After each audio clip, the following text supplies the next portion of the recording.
It's Saturday morning, live from across the Bostik Leagues. This is Back of the Net, where your weekend football begins. So very good morning to you and welcome to a big weekend. It's FA Cup first round qualifying weekend. Most of our teams in action across the FA Cup. Big show today. We're at Dorking Wanderers Football Club and special guest Marc White, the Dorking Wanderers manager, and Brannon O'Neill, who's played for both Dorking Wanderers and Worthing, their opponents this afternoon. We'll hear from the Worthing manager Gary Elphic during the show. Really interesting interview of him, down on their luck at the moment. Will it change today? We'll also hear from Mark Stimson and James Webster ahead of their FA Cup ties. Gary McCann, the Hendon manager, doing pretty well in the league. They'd like a cup run as well. And we hear from Hayden Birds and Frank Wilson. Merstham, of course, went to the FA Cup first round proper last year. And Hayden tells us all about what it takes for a team in non-league to go that far. All that and the usual quizzes to get your brains going on a Saturday morning. It's going to be a biggie today. Welcome to the show. Your favourite non-league football show, powered by Promote UK. We're really good at what we do. Back of the Net, where it matters. So very good morning and welcome to the show. As we said, we're live at Dorking Wanderers Football Club ahead of their FA Cup first round qualifying tie against Worthing. As usual, Mick Sullivan joins us here, all looking really snazzy for the YouTube video that we put out later in your shirt. I asked you this morning, Mick, I thought you're off on holiday. Thank you very much. I knew you'd start having a go at me. Good morning, Ben, and good morning, non-league listeners. And Marc White and Brannon O'Neill are our special guests today as we're here at Dorking Wanderers. Very good morning to you, Mark. Morning. And Brannon. Morning. Nice to have you here. It's going to be really interesting to talk to you, having played for Worthing last season. Mark, we'll start with you. It's a really big day in the FA Cup first round qualifying because the league is important, but for so many clubs in the Premier Division, the FA Cup is a route to exposure, more money. Yeah, nothing gives you the profile the FA Cup does. No one would tell you where Merstham finished in the league last year, but they'll tell you about their FA Cup run. Financially, can set you up for a couple of seasons, and as a chairman as well, the amount of work that goes into that is significant. So, no question. Whilst it sometimes creates game backlogs, I don't think really many people would swap anything for a great FA Cup run. Straight in with a big question. How much of a difference, if you reach the first round proper of the FA Cup this year, what effect would that have on and off the pitch for this football club? Off the field, we go to Vegas at the end of season tour as opposed to Marbella. That's the difference it would make. Exclusive, you heard it here first. Yeah. I think on the field, I think it's brilliant. It's FA Cups obviously is the biggest brand out there in football, so it engages supporters far and wide. It engages all the local supporters that maybe don't always venture down and watch their local team because they're watching Premier League football, etc.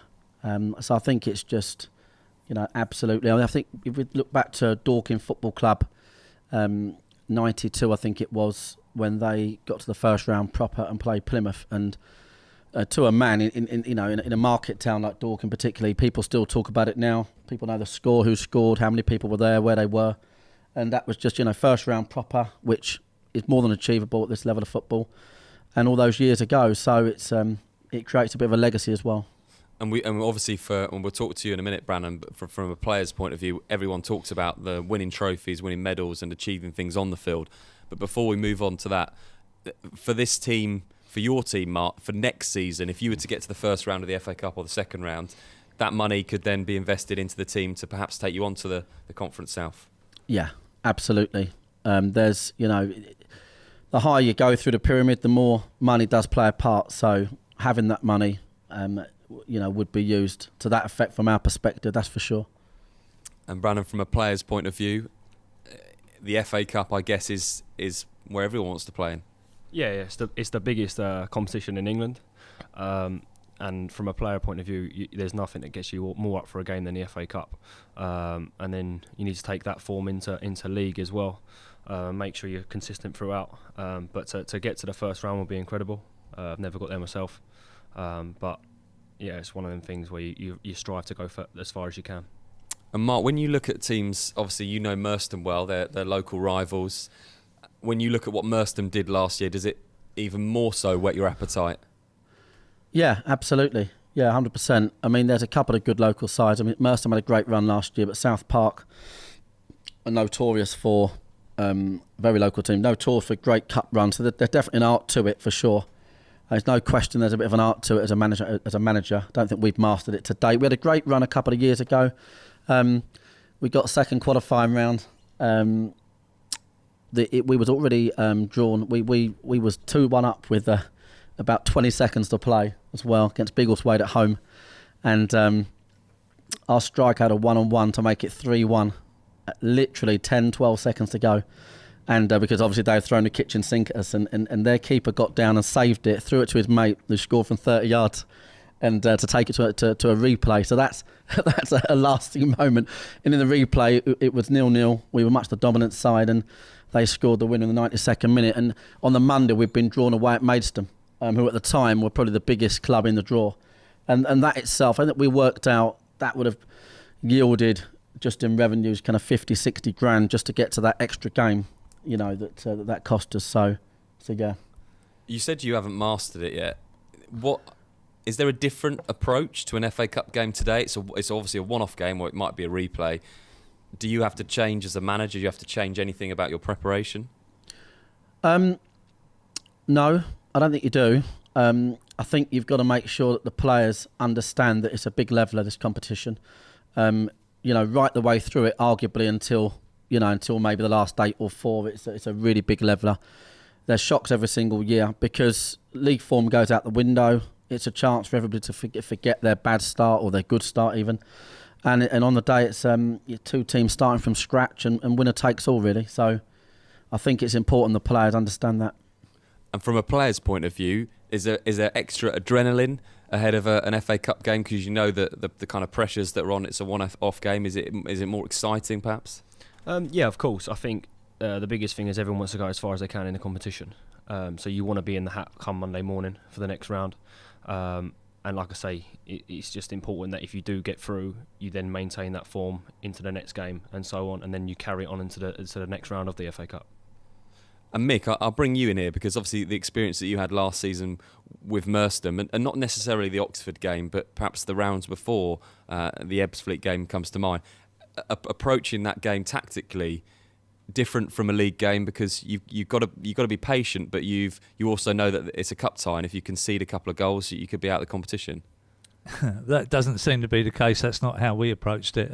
In all honesty, we didn't have the greatest start, and we went away to East Preston, and we were very worried that they might turn us over because they had just beat Tooting and Mitcham in the previous round, and we emphasised that to the players, and the players were up for it for that day, and they played exceptionally well, and we come away 4-1 winners. But I think a lot of it's to do with the luck of the draw as well, and we did get a good luck of the draw. Yes, we hit Ebbsfleet just before prior going into the first qualifying round, but that was the game, and Hayden makes note of that on many occasions, that was the biggest game for us against Ebbsfleet, and the performance. And the question that you'll probably get asked all the time, which we'll get out of the way now, is how much of an effect does that then have on your league form? Can you mount an FA Cup challenge and go to the first round and be challenging to get promoted?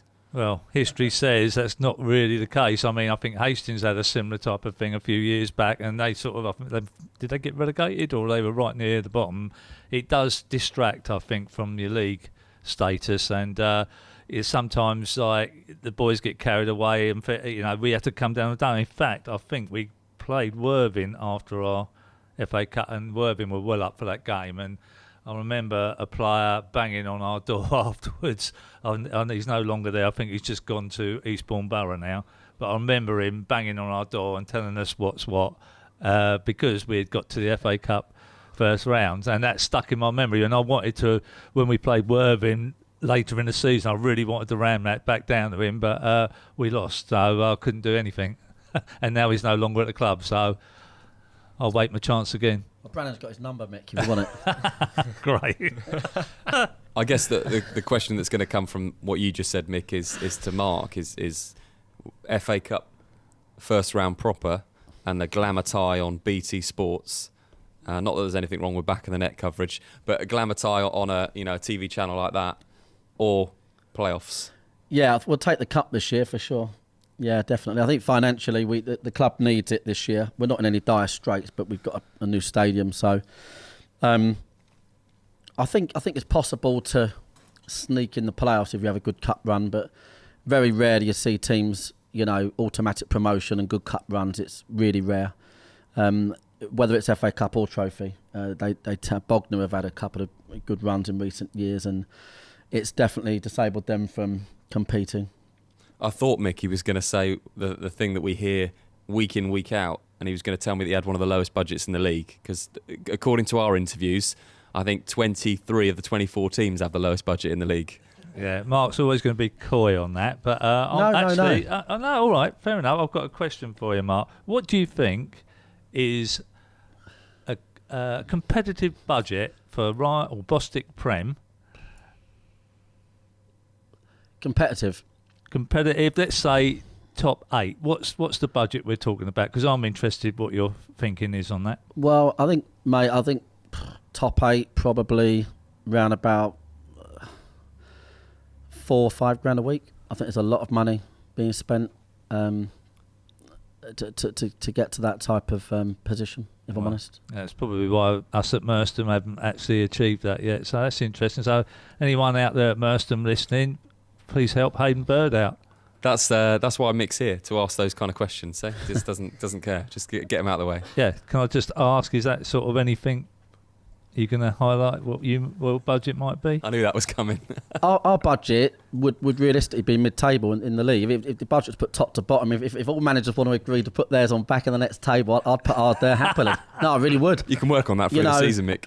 Over the years, I've never hidden away from, realistically, people can hide away. Some managers hide away from it because they think if they've got a big budget, it puts more pressure on them, or some chairmen don't want it publicised. But from my point of view, the model's really simple. You have to bring in players. There has to be 2 or 3 flagship players in any team to compete. There'll always be some youngsters that want less money. There'll also be circumstantial situations whereby some players rely upon the money to play football, some don't. But we've been mid-table probably. No worse, no better. I think people talk of you as the next Glenn Tamplin too, personally. I think they think you're the next one that's going to sort of give Billericay a run for their money. I think, are you looking to sort of put a little bit more in and push yourselves up a little bit extra? Well, I think we need to see how it goes with the new ground. We'd be expecting attendances to double, treble overnight, I think. They've doubled even season on season, really, just where we are, and it's obviously just out of town. But if we get the new ground right, not just the match day attendances, but also the kind of monetisation, if you like, of everything else that's in the place, then we'll be looking to push on. We've not really hung about in leagues for too many years, really. Any league for too many years. One promotion every 2 years, I think, the record, Mick. Right. But obviously, as you go higher, it does get tougher. There's been a couple of, we spent, believe it or not, in Sussex County 3, we spent something like 3 years. So we've had the odd kind of roadblock along the way, but I think what I'd like to think we're good at is looking at a league and then working out what to do. I've just seen your betting odds there. They're 80 to 1, but perhaps they've gone down a little bit. I was looking at your record, 4 points on the board. What were you realistically expecting at this stage? I thought we'd have more, to be honest, but we just said, let's spend the first 8-10 games understanding the type of teams we're going to play, understanding all of our new players. We're not the type of club to just bring in new players en masse. I think it's a really big deal. There's a reason some teams struggle for attendances, and it's because they turn over so many players that the supporters, the local people, never have an affiliation with anybody for more than 5 minutes. People love coming down to watch us. They've watched Tom Tolfrey for 4 years, Jerome Beckles for 5 years, and James McShane in his 3rd year. So I think it's important that changes you make have got to be well considered. Well, it's going to be last thing, Ben. Can I just quickly get it in? I know you want to spit. I don't want to overtake it a little bit, but it's going to be interesting with both local sides, Leatherhead particularly, and Dorking sort of like have had a bit influx and a lot of PR of late. And so, will we be covering that game, Ben? Do you know? Because I can't wait for it because that'll be fantastic. It's going to be a big game. What's that, Dorking against Leatherhead? Yes. Yeah.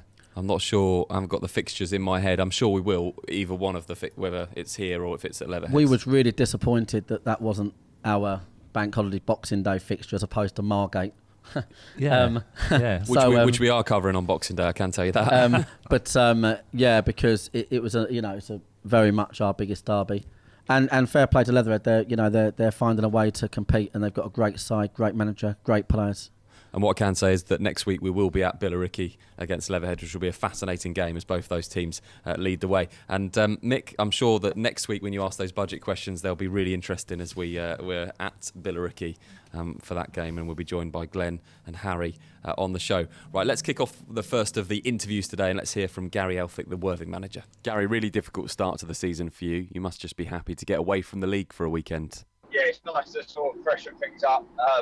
Obviously it's been a disastrous start to the league campaign, so hopefully the magic of the cup can inspire a turnaround, and we'll go there, fresh mind, and go again, ready to work hard, hopefully get a positive result. It's not quite a local derby, but you do know each other well, and there is definitely rivalry between Dorking Wanderers and Worthing. Yeah, no, it should probably be like our first home game, probably. Yeah, hopefully we'll take a large number of supporters with us, and it's only up the road, sort of Walsham way. So yeah, we look forward to it. We're no doubt in for a very tough game.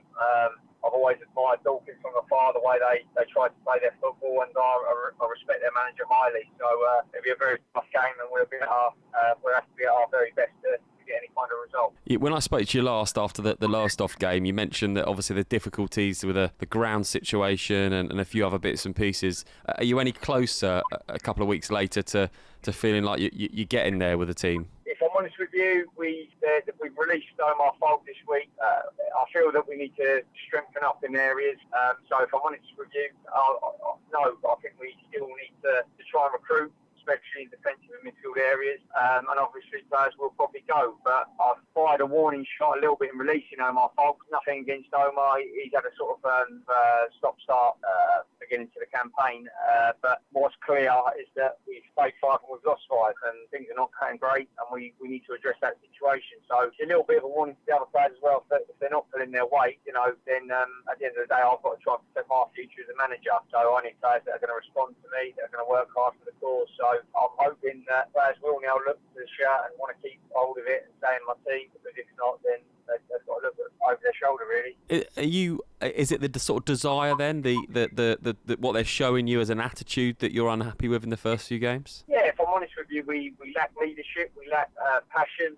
For me, they're the sort of reasons why you want to play football. You want to do well, you want to express yourself. I feel that I'm quite a laid-back manager, really, that all I ever really want to do is players give me 110% and play with a smile on their face. At the end of the day, it's non-league football, but maybe I've been a bit of a nice touch, but that soon will be addressed if they don't come in and give me 110%.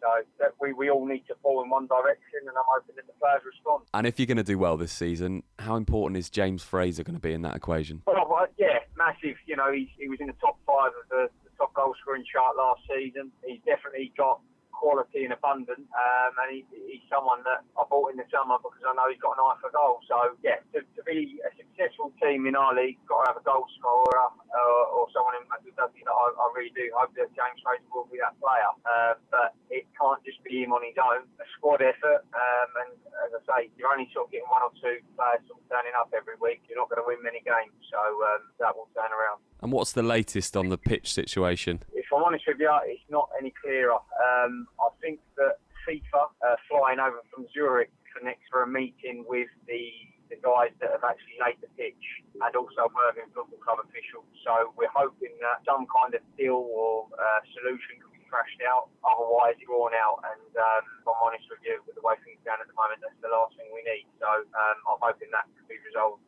sooner rather than later. For all the best coverage from across the Bostik Leagues, visit backofthenetsouth.co.uk. Yeah, really interesting interview with Gary Elphic there, Mick, and he seems quite down. They've had a really terrible start to the season, and from that, he's not happy with perhaps the players' effort and what they're putting in. Well, yeah, he did recruit well. In fact, he lost quite a lot of players, didn't he, Brannon, back end of last season? So he's had a lot to sort of gel in and bed in, and obviously Omar hasn't done the business for him early doors and results and the pitch and God knows what else. It's all got on top of him possibly and the team. But this is a good distraction for him. I think they will see this as a good distraction. And in all honesty, when we watched them up at Lowestoft, they were dangerous. I know Lowestoft could have took them out of sight in the first 20 minutes, but they kept themselves in the game. And when I remember talking to you, I felt they had a game plan in the second half just to keep themselves in it and then have a go. And I thought the trigger was when he come off. He's been playing. Now, I don't know if that helps his whole situation with Gary actually playing. I appreciate he's a very experienced player, but when you're a manager as well and you're trying to sort of orchestrate and you're going on a bad run, you're having to play, that must be very difficult and tough for him. And Brannon, what's he like to play under? Yeah, he's a great guy. Always wanted you to win the battle before anything else. Always wanted us to play out from the back. Always moved the ball nice and quick. And then when it got tough and grindy, he was looking for winners to pull us through and get through the game. So I can imagine it's tough for him at the moment. Players obviously not on board with him, and that's one thing he will demand from people. But hopefully they can turn things around for themselves and the club, because it's a great club. And Mark, in James Fraser, they've got a really dangerous player. We saw him last year for Bognor a couple of times, and especially in the playoff final, and he's one to be watched. Yep, he is. And Gary himself's an excellent player. And he definitely got that kind of, should I play, shouldn't I situation going on. Very difficult for him because he actually, if he wasn't in management, I've no question he could probably play a league up still. So that's a challenge, very difficult to do both. I think, I agree with Mick actually. The game, I saw them down at Thurrock and they looked like they could, typical team for the youngsters really, just, loads of energy going forward. If things go against them, they don't quite have the answers. I think they're as likely to win as they are lose. That's what young teams are like, and it is difficult to, you are waiting for that win to come to build on it with youngsters. They're nowhere near a team that should be sort of 5-0, if you like, five defeats, straight defeats. They're just lacking a bit of luck, and they just need their kind of newly formed team to get that from somewhere and then to kick on. I don't think it's half as bad as they probably think, to be fair, but with the stuff in the background, that's an absolute nightmare. You wouldn't wish that upon anybody, anywhere, even your worst enemy, their situation. And I don't think it'd be, it'd be the last time we hear about a 3G pitch being dug up. I think that there's been a couple already before them, and there'll be many more after. I wanted to talk about this later, and I will do the move to Meadowbank, but as you brought that up, is that a concern when you see things like this happening? Definitely, 100%. It's these surfaces take a lot of maintenance. That's the problem. Well, it's not a problem if you're equipped for it, but some clubs just plug it in, put it down. There's obviously different, for those that don't know, there's different grades of the stuff. So, it's like anything. You can buy top of the range or not top of the range. The grading structure now denotes that you have to have a certain level of it for a certain, step level. And the top stuff's brilliant. We played at Bromley pre-season. I believe theirs is the same type that's used in UEFA accredited in terms of it can be used in international football. And that was just fantastic. It was excellent. But it was also well watered, and everything was looked after. And then in contrast, there's other clubs where they've got some of the earlier stuff and they've just put it down and they've got one kind of hose on it and it's just not enough and it plays badly. If I'm honest, I thought, absolutely no criticism of Margate at all. Great club, great people. But I thought their pitch was very dry last week and it does slow the game down. And I think, in honesty, probably in about 5-10 years' time, club will know exactly what to do to look after this stuff, and it might even become a requirement. But the reason it's getting turfed up all over the place is lack of maintenance. That's the bottom line. And Worthing obviously have just got the worst situation ever. Yeah, that's certainly one of their problems at the moment. Mick, and they mentioned Omar Falks, who you know well, has been released. Has that surprised you at all? Yes, it has. Actually, I spoke to Omar during the week, and I think it'd be interesting to see if he's involved with Tooting's lineup, and that'd be interesting if he is, because they're playing Merstham today. So, Yeah, Omar, great player. I did think he had a niggly injury sort of end of the season, the start of this pre-season, which probably didn't help him. And that's what he told me. He was struggling a little bit of an injury, and perhaps Gary never saw the best of him. But I gather he's fighting fit now, and maybe Tooting will get the benefits of that. Yeah, we'll come back and we'll talk more about Worthing as the show goes on. Obviously, looking ahead to the FA Cup first qualifying round game between Dorking Wanderers and Worthing today. And, of course, full live commentary of that, backofthenet.south.co.uk at 3 o'clock this afternoon. Right, let's do something a little bit fun. We're going to do the non-league football quiz right now. So today, producer Luke is going to come over and be the official adjudicator for the quiz. You guys have got paper and pen. Don't forget you can play along wherever you are. It's official BOTN, and if you're watching the show on YouTube during the week, you can still post your answers into us. And 5 questions today will, of course, come from the FA Cup. Mick, you've had a mixed bag with the non-league football quiz so far. I'm second in the table. Is he second in the non-league football quiz table, or is this Mick versus the manager? Oh. That's Mick versus the manager. And Luke, your mic's not on. It is now. Okay, there we go. Right, so 5 questions, and what I've done today is, because usually I have the question and answer sheet in front of me, and the person that's sitting next to me can have a look, but today I've just got the questions on the screen, Off the line so there's no cheating. It's time to see who has the best non-league football brain in the studio. Tweet your answers to @officialBOTN. Okay, so this is the non-league football quiz, and yeah, it's going to be an interesting one today, so let's kick off. Question 1.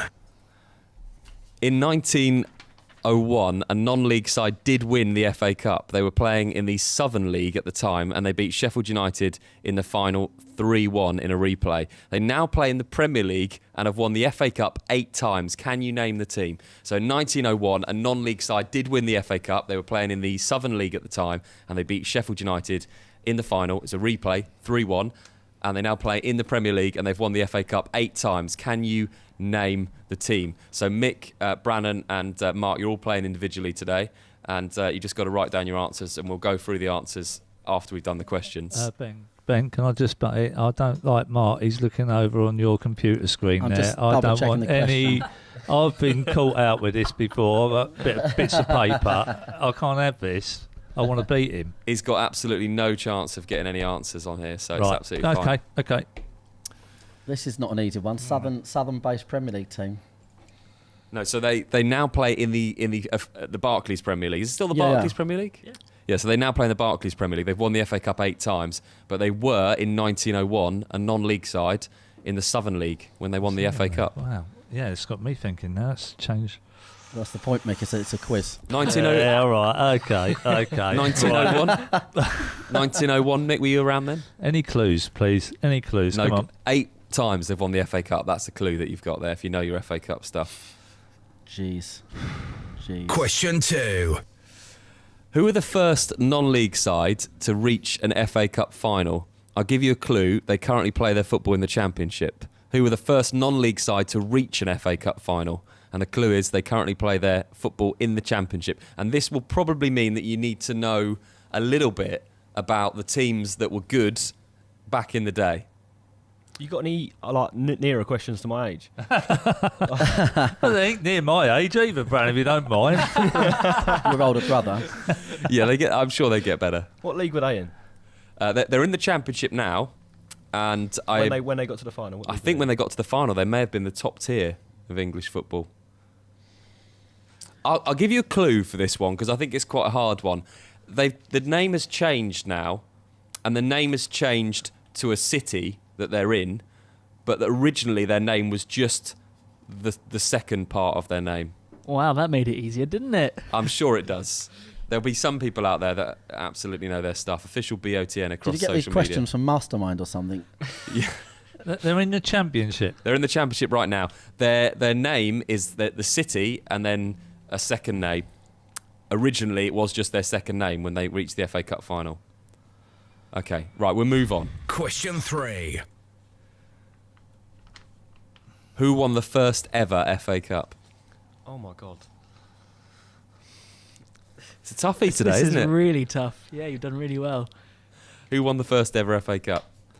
Just the beauty of this is wherever you're playing along, you just have a guess. Just have a go. That's exactly what we'll be doing. Are they a league side now, or are they playing in any particular league? This team we're talking about. They do play in a particular league. They play in the South East Combination League at the moment, but they didn't at the time. But they won the first ever FA Cup. They reformed. That's the clue I'll give you. They reformed. Who won the first ever FA Cup? They're playing the South East Combination League. At the moment, yeah, they reformed. Definitely cancels out my answer. Mark had at Arsenal. Is that the Kent League, the South East Combination League, or is that the Sussex one? Yeah, good point. It's the. Are they from Kent or Sussex? It's the Surrey one. Dara says, yeah. Surrey. Okay. Surrey, Sussex. Narrow it down. Yeah. Oh God, I'm Okay. gonna have no Just answers take your guess. on Here we here. go. Question 4. Which current Bostik Premier Division side reached the fourth round of the FA Cup in the 1974-75 season by beating Brighton in the third round, eventually losing 3-2 to Leicester City in the fourth round in front of 32,000 people? I think I've got this one. Which current Bostik Premier Division side reached the fourth round of the FA Cup in the 74-75 season by beating Brighton in the third round, and they eventually lost to Leicester City in the fourth round 3-2 in front of 32,000 people? I'm over the moon with this, Mick. I'm over the moon with this. One could be enough to win Lost this. to who? Sorry, who? They lost to Leicester City. Oh, I've got it. Oh, I was there. Right, there we go. Fair. Got it. Wow. I was there. Sorry, this is the one, definitely. Wow. Right. I thought you might have been. Yeah. Okay. Question 5. Billericay Town reached the first round proper of the FA Cup in the 2007-2008 season. Which current Premier League club knocked them out? So Billericay Town reached the first round proper of the FA Cup in the 2007-8 season. Which current Premier League club knocked them out? Wow.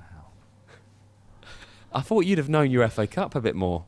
No, obviously not. You're going to learn something today. Yeah. So Billericay Town, they reached the first round proper of the FA Cup in the 2007-8 season. And which current Barclays Premier League team knocked them out? Oh my. So it would have been here's the clue, it would have been a Barclays Premier League team at the moment that weren't playing in the Premier League back then. In fact, they would have been playing quite low down because they would have been in the first round proper. So that knocks out the Championship. So it would have been a team that were in League 1 or League 2 back in 2007-8 have now reached the Premier League. Right. If you think about this carefully, there probably would only be a couple of answers that you'd give. Yeah, I think there's 3 answers to that probably. So it's not as hard as Nick Sullivan is making out. Well, I've only got 2 answers out of the 5 at the minute, so... Right, that's it for the questions. Official BOTN with your answers, and we'll come back and check the answers after this. You're listening to Back of the Net, powered by Promote UK. We're really good at what we do. Times are changing. We now live in a digital world where 9 out of 10 people use the internet to look for local goods and services. Whether in front of a computer at home or on a mobile phone on the go, people expect to find what they want, when they want, quickly and easily. The question is, can your business be found? At Promote UK, we specialise in getting local businesses found online. One highly affordable package will give your business a stunning mobile responsive website, which we guarantee to get to the first page of Google and keep it there. And we take care of everything: copywriting, design, hosting. We even offer unlimited amends all year round for no extra charge. So, whilst you're busy focusing on your business, we're busy making sure it can be found online all year round. Start your Google Page 1 journey today with a free online health check by visiting promoteUKLimited.com. Promote UK. We're really good at what we do. Are you looking for a little bit more than a good meal at a pub? The Half Moon is a hidden gem located in the picturesque village of Charlwood on the Surrey-Sussex borders. Proud of old traditions, this old English pub offers tasty fresh food with locally sourced ingredients, comfortable dining and traditional bar area, as well as a lovely garden for your enjoyment. Evening with friends or lunch with family, whatever the occasion, you can expect our friendly and welcoming staff to help. Half Moon Charlwood. Check out our Facebook page for upcoming events and live music. Need to refuel? Whether you're heading home or away, get ahead of the game and refuel at Dorking Service Centre. Dorking's local retailer of quality BP fuel, Costa coffee and food to go. Find us at the traffic lights close to Dorking Halls or at dorkingservicecentre.com. From Premiership to Playground, MH Goals has everything you need for an outstanding football match, including aluminium and steel football goals, nets, line marking machines, team shelters, boot wipers, and much more. Buy with confidence direct from the manufacturer with great prices available across our whole range of sports equipment. What's more, we offer fantastic discounts for all FA affiliated clubs. We pride ourselves on British manufacturing. We make all our football goals here in the UK and conform to the latest British and European safety standards. So call MH Goals direct on 01502 711 298 or visit our online store at mhgoals.com. Head to backofthenetsouth.co.uk tomorrow morning for video highlights and full match reaction of today's games. Back to your favourite non-league football show, powered by Promote UK. We're really good at what we do. Back of the net, where it matters. Right, we're back on the show this morning. Welcome back. We're here till 1 o'clock, and the non-league football quiz this week is all based around the FA Cup. And Dara, who's teching the show, did the research for this. So thank you very much, Dara. It's quite hard, isn't it, Luke? Yeah, very hard. Yeah, even producer Luke, who's got the answers. I've got the answer. Yeah, exactly. And the guys are struggling a little bit today. We're going to go through official BOTN if you want to let us know some of the answers that you had. Mick Sullivan can't wait for some of these answers. So let's go through them. Question 1. In 1901, a non-league side did win the FA Cup. They were playing in the Southern League at the time. They beat Sheffield United in the final 3-1 in a replay. They now play in the Barclays Premier League, and they've won the FA Cup 8 times. Can you name the team? Mick Sullivan, let's come to you first. Surely you've had a go. I'll just say something, but it ain't Arsenal. It's because it's a Southern area thing. That's what I can't get. Brannon, who did you put? Chelsea, same reason. Chelsea. Okay, you weren't a million miles away from this. You're going to be gutted when I tell you the answer's Tottenham. They were playing in the Southern League at the time. They last won the FA Cup in 1991, although Spurs fans would have you believe that they should have it should have been their year ever since. So that's the answer to the first question. See, Mick, you weren't miles away from that. Wasn't that hard? No. Question 2. Who were the first non-league side to reach an FA Cup final? I gave you a clue. They currently played their football in the Championship. I also said that their name was a city and their second name was their first name back in the day. The answer, first of all, Mick, we'll go to you. What did you have? I don't know. No, I'm just saying Bradford. I don't know. I ain't got a clue. They're not in the Championship. No, I know. It's just a pump, isn't it? Yeah, thanks, Brandon. Bristol City. Preston. Okay, the answer was Sheffield Wednesday. Known in 1890 as the Wednesday, they reached the final where they lost 6-1 to Blackburn Rovers. Was that a difficult one? Yeah, very difficult. Let us know if you got it. Official BOTN across social media. Question 3. Who won the first ever FA Cup? Mick? Oh God! No one's ever going to get. If you don't know now, you're never going to know. It's going to be a team like Corinthians of some sort. Corinthians. Is that your answer? Oh, I say Corinthians, but. Okay, Brannon, what did you get? I didn't write anything down. I didn't know. No. Mark? Corinthian Casuals. The original Wanderers FC won the first ever FA Cup, defeating Royal Engineers 1-0. It is a question that comes up quite a lot in quizzes. They won the FA Cup 5 times, all in the 1870s, the same number as Manchester City, Everton and West Brom. The reformed Wanderers FC currently play their football in the South East Combination League. That was a question that I thought that a few people might get, because it does come up who won the first ever FA Cup.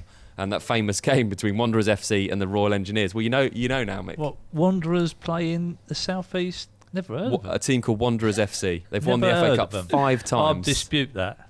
Dara, can you please show me that? Junior Division 1. Oh, crikey. Yeah.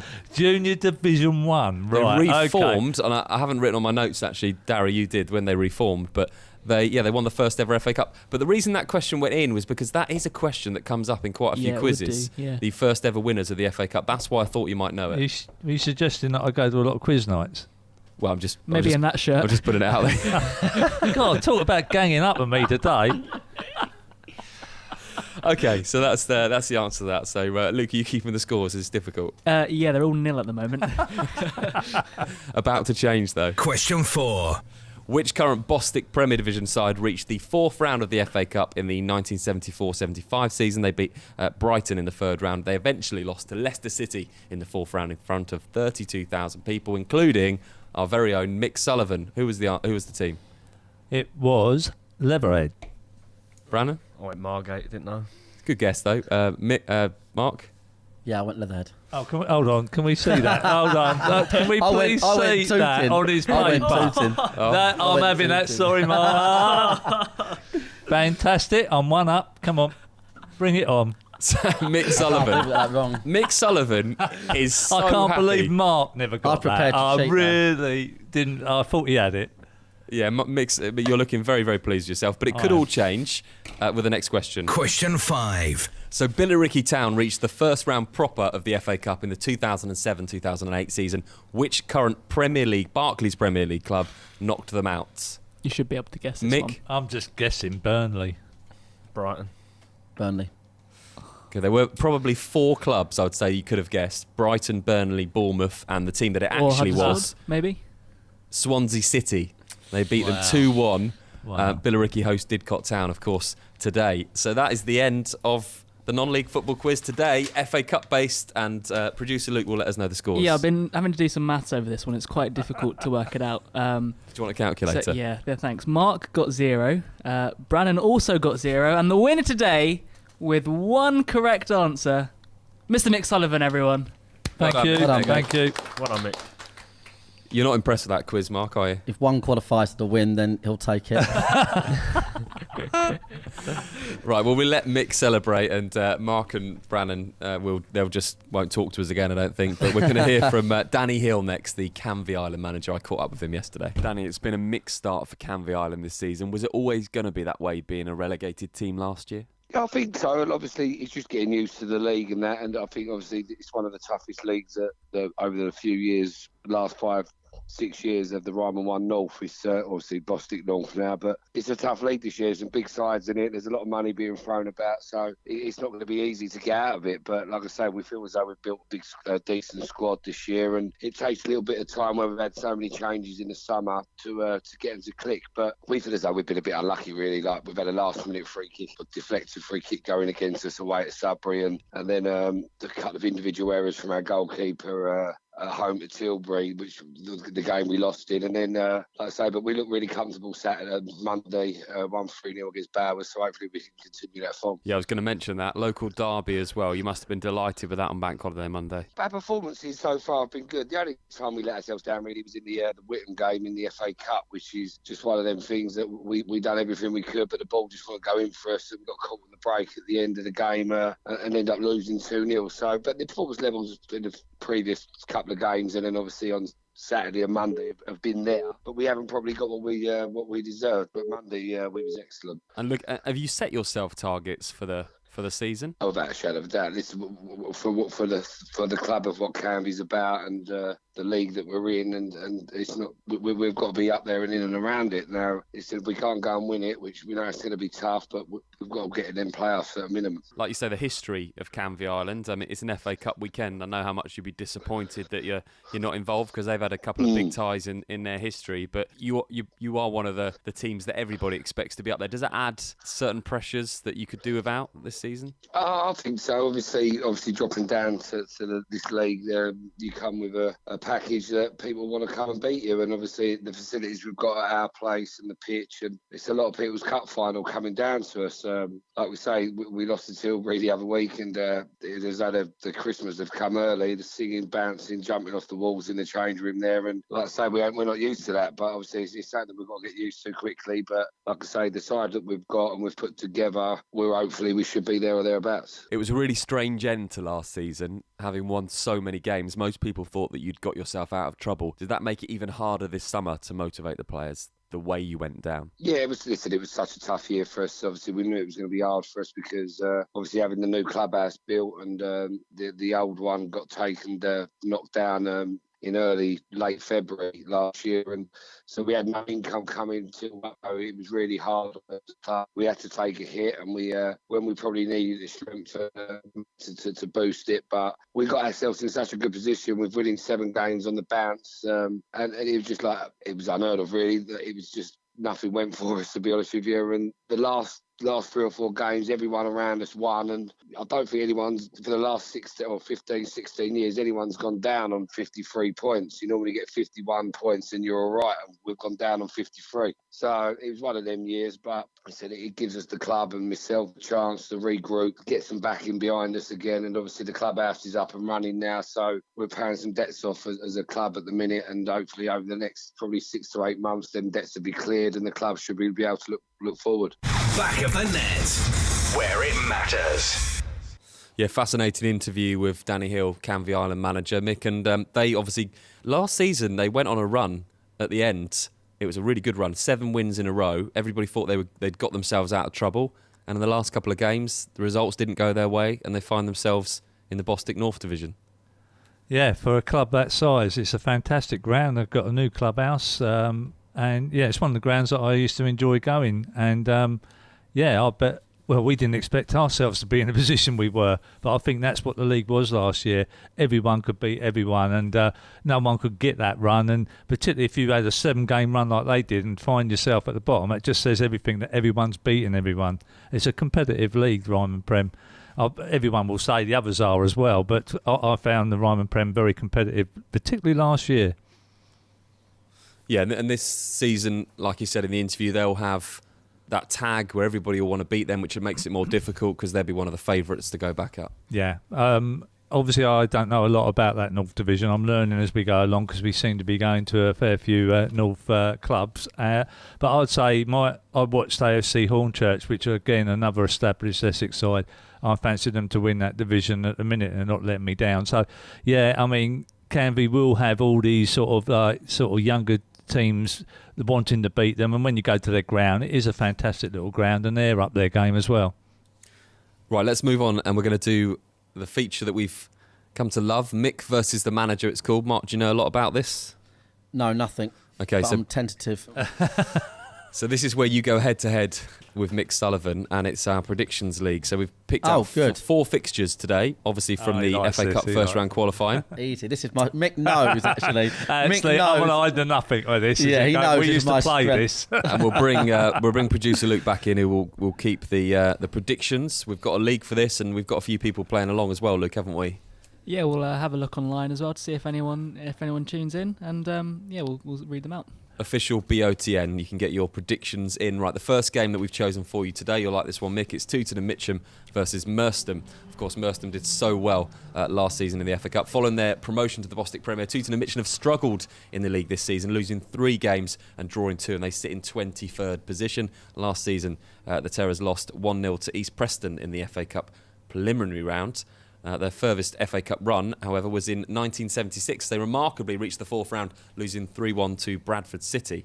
Merstham's furthest FA Cup run, of course, was last season, playing Oxford United in the first round proper. And the Moatsiders lost their latest match in the league 2-1 to Kingstonian, but they're 12th in the table. What do we think today? FA Cup away from the league. Mick, first of all, Tooting against Merstham. Wow, obviously both of them. I spoke to Frank during the week, funny enough, and I know that they're definitely up for that game. That's not to say, obviously Merstham will be. So I think being connection, I say 2-2 draw, and we'll go to do the replay Tuesday, hopefully. Mark? 3-0 Merstham. Convincing win for Merstham for Mark. Right, next Sorry, up. Frank. Saw Frank last night. I told him I thought he was going to win. Frank said he was going to tune in today as well. So next up, Dulwich Hamlet play Hastings. Both sides reached the playoffs of their leagues last season. Dulwich losing 2-1 in the Premier final to Bognor, and Hastings losing penalty shootout to Dorking Wanderers, of course, in the semi-finals. Hastings lost on Bank Holiday Monday to local rivals Lewis, but they're still 10th in the table and they've got 7 points so far. Aside from the league, Hastings' furthest FA Cup run was only a few years ago. They reached the FA Cup third round in 2012-13, losing to Championship side Middlesbrough. Interestingly, they were relegated in the same season. Last season, Dulwich Hamlet reached the second qualifying round of the FA Cup as they suffered a 2-0 defeat to Hendon. But what's going to happen in the game today between Dulwich and Hastings, Mick? Got to go for Dulwich from what I saw on Hastings on Bank Holiday Monday. 3-1, and I fancy Billy Medlock is the one that's going to get the Hastings goal. So for an extra point. I'll go 2-0 Dulwich. I didn't realise that Hastings got so far in the FA Cup. Is it Middlesbrough they played as well in their run? Yeah, away. Yeah. See, Brannon, you needed this in the quiz. more. That could have been in a quiz question. Next up today, Enfield against Harrow Borough. Enfield defeated Harlow Town 1-0 in their last match, courtesy of James Shepherd own goal. Their form has been fairly inconsistent this season, taking 2 wins, 2 draws and 1 loss, and the side sit 8th in the Bostik Premier Division. On the contrary, Harrow Borough are 3rd in the table, and they've won 3 of their 5 games. However, they did get deflated a little with that 6-0 defeat to Hendon on Bank Holiday Monday. Enfield's longest cup run was in 1981, reaching the 4th round. The side drew 1-1 with Barnsley, but lost the replay 3-0. In 2010, Harrow Borough lost 2-0 to league side Chesterfield in the first round proper. But who's going to win today? Mick, over to you first. 1-0. 2-1 Enfield. And finally today, our 4th fixture is Thurrock against Harlow. Thurrock were on the wrong end of a 5-0 thrashing to Billericay Town on Monday. Jake Robinson and Adam Cunningham both scored a brace. This was their 3rd defeat of the season, putting them 18th in the Bostik Premier League. Meanwhile, Harlow lost to Enfield on Monday and sit just 3 places below Thurrock. The latter were promoted from the North Division last season, finishing 3rd and winning the playoffs. Harlow finished 10th in the Premier Division last year, if that helps you with your predictions, Mick. Sorry, could you just tell me the 2 teams at Harlow, were they at home or away? They're away to Thurrock. Away to Thurrock. Well, actually, this is a bit unfair because Mark Stimson Thurrock, isn't he, just of recent times, so he's going to have the edge on me on this. How competitive is he? Yeah. Well, he's got that win under his belt. Earlier. All right, okay. Today, Mick. What were they like, Thurrock? Were they reasonable? Were they? Okay. All right, I'll go with Harlow because they were a decent side last year, so I'm going to go away win Harlow 2-1. I'll go 1-1. Final predictions then for the game. So you're happy with that, Mick? Yeah, I'm fine. I was going to say, Mark used to play this, so he should actually have the nod on me. But if you'd done gate attendances, he'd be even brilliant at that. Gate attendances? We can go to any ground which we've been on in the past, and he will tell me how many people are in that ground, and he ain't too far off it either. I've got a range of 10 either way. There you go. That's a new game. Yeah, feature for Guess perhaps the attendance. later on in the season. We can do that. Okay, before I know you two have got to go at 12 to obviously get ready for the game. So a couple of questions that I had for you. First of all, what's the latest on Huck, your goalkeeper? Obviously got injured. He's no good. He's going to struggle, I think, to play this season. Really, probably at the strength he wants to be. He wouldn't think that necessarily. He's a strong lad, but it's just very innocuous against Merstham in a friendly. A close range shot, broke his hand and twisted a bone in his wrist. Got out of hospital 2 days later, had an operation, and obviously being a keeper, that's not ideal. So he's optimistic. He was still at training the other night and helping out and etc. etc. So yeah, very disappointing, and obviously from our point of view, a big loss in terms of, especially it happened just before the bank holiday fixtures, so it was a real big loss, short notice. And you mentioned earlier, you said that you've got to learn about this division. Mick asked you whether you were happy with your start. You said that you weren't. What have you learned in the first 5 league games? You don't have to be the best side to win the game. It's as stupid as that might sound, And I think that's not in any way, shape or form critical of anyone we've played. I think you have to be effective, at the standard of football you're playing at. You see it in the Championship, you see it everywhere. I think, as you go higher, leagues have a different style, teams set up more effectively, and you have to try and match that effectiveness. So that's what we'll be looking to do over time. Can I just quickly butt in? I know, just a quick one in this little break. Can you think about, we always ask this to the managers, so you can think about it because we're kicking on, a little funny story that you can tell us in your mind during this next 5-10 minutes. I've said it to every manager. So while we're talking, please think of a funny story, and one just for Brannon because we want to include him. What would be the best way you describe Marc White compared to other managers you've played under? So we'll let you think about that. We'll come back to that. That's what we're going to do to finish your little stint on the show today. So, Brannon, I'm just going to come to you as well and ask you the same question as I asked Mark. You've obviously played last year for Worthing. This level of football, the difference in those two divisions for you? What, Ryman South to Bostik Prem to Bostik South now, as it is. The difference is more quality. You can't let teams have 3 seconds on the edge of your box. They put it in the corners and they score goals in and around it. They punish you for little mistakes, which you get away with it at Bostik South. Other things are more physical. You get more battles, energy around the pitch.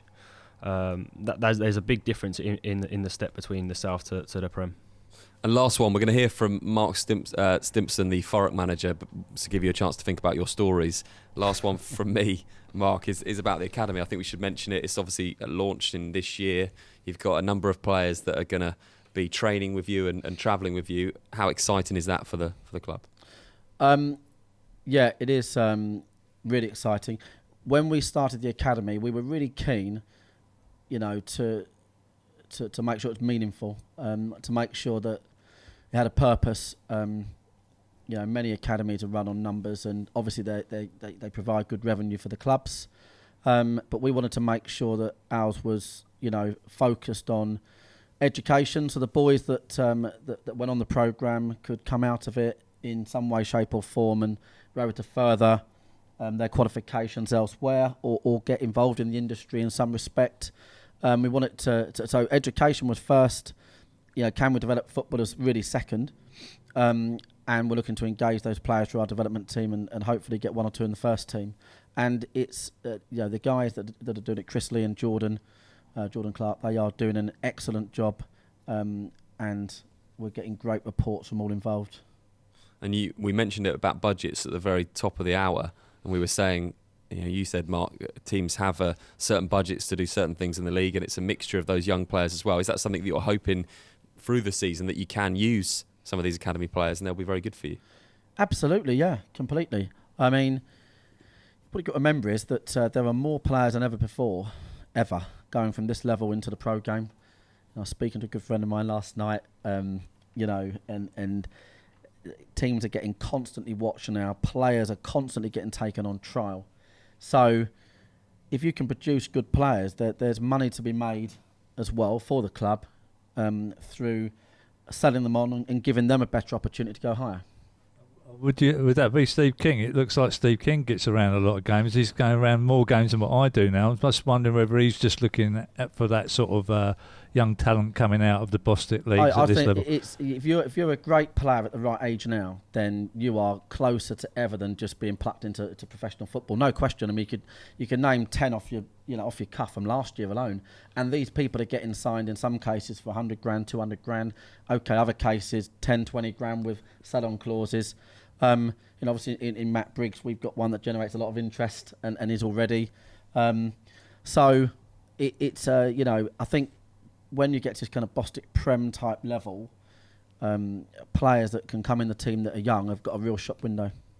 Yeah, and I was just thinking, like, you aren't frightened to actually blood some of these players like I wasn't at Leatherhead, so good on you to do that. It's nice and refreshing to see a manager actually taking a chance and giving a youngster a go, probably like Sam Beard and those sort of players. Yeah, Tommy Summerfield, Sam Beard, and they're excellent. This it's boys like them, typical, just failed to make the grade in Tommy's case at Brighton. I think he got released very late.